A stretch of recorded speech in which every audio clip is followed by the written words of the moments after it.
One of the challenges with pain is relative to the number of patients who need to participate in cognitive behavioral therapy or pain education or follow-up visits, we just don't have enough clinicians who are trained.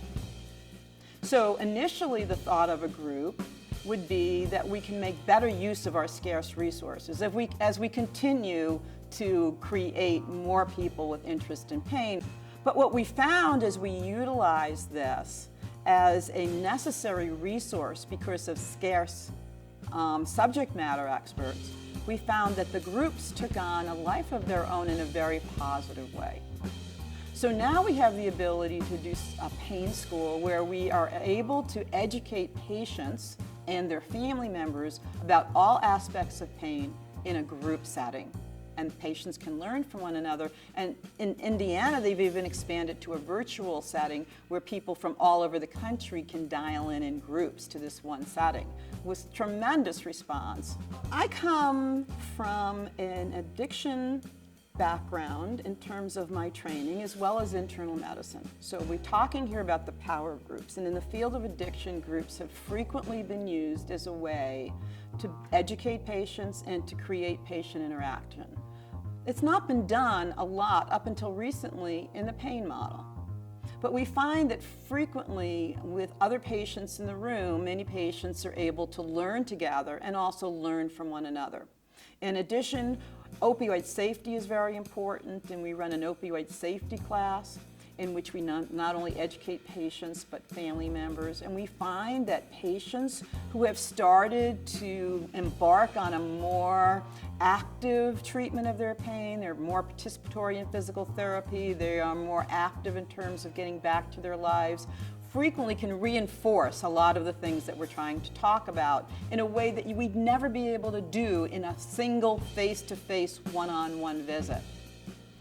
In addition, cognitive behavioral therapy has been shown to be so important in terms of neuroplasticity and restructuring how patients face their day and challenges in their day.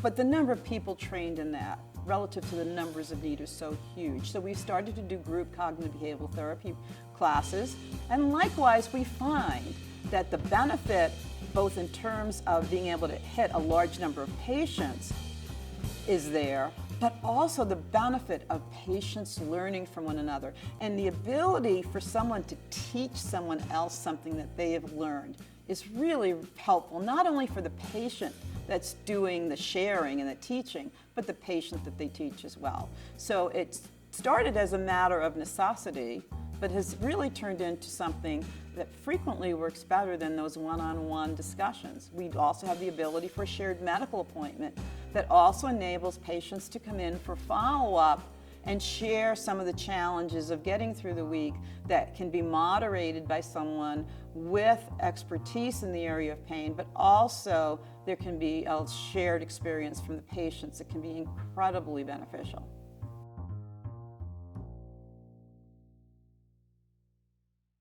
We never ask any patient to discuss things that they don't want to discuss.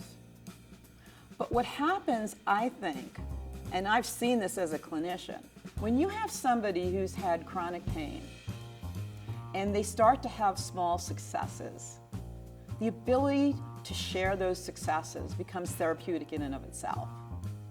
So frequently we don't have patients necessarily sharing their failures, although some feel like they want to. But what happens then is when patients have gone from a situation in which they have really not functioned very well, and through some changes in their regimen or what they've been doing, or cognitive behavioral therapy or some of the other modalities that we've used, they've really started to have much more productivity in their lives and they've had better days. There's an excitement to sharing that that's really, I think, part of the human spirit.